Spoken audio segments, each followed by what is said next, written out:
প্ৰতিশোধ যদি ল'বই লাগে, প্ৰতিশোধ পৰায়ণ যদি হ'বই লাগে,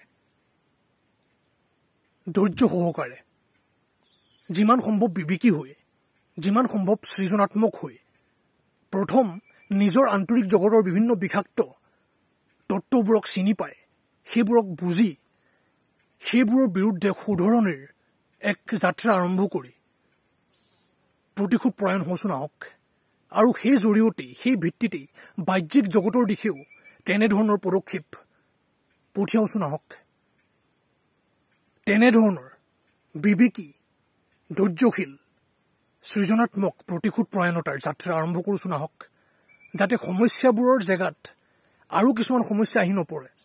সমস্যাবোৰক গভীৰতাৰে বুজি সৃজনাত্মক ধৰণেৰে, ধৈৰ্যশীলতাৰে বিবেকী হৈ শুধৰণিৰ পদক্ষেপে গ্ৰহণ কৰি যাব পাৰে।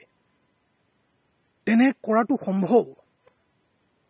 ধৈৰ্য লাগে, সৎ সাহস লাগে। প্ৰথমে নিজক বুজি, নিজক গভীৰতাৰে শুধৰাই যোৱাৰ সাহস লাগে, আৰু সেই জৰিয়তে আনৰ দিশেও সেই শুধৰণিৰ প্ৰভাৱ পঠিওৱাৰ পদক্ষেপ লাগে। আৰম্ভ কৰোচোন আহক, দেখা যাব যি হয়।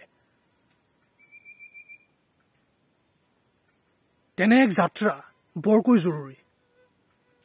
তেনে এক যাত্ৰা আৰম্ভ নকৰাকৈ যদি বিভিন্ন বিবেকহীন পদক্ষেপৰ জৰিয়তেই সমাধান কেন্দ্ৰিক হ'ব বিচাৰোঁ আমি, সমাধানৰ ঠাইত বিভিন্ন ধৰণৰ সমস্যাহে গোটাই লোৱা হ'ব। বুজিব লাগিব আমি।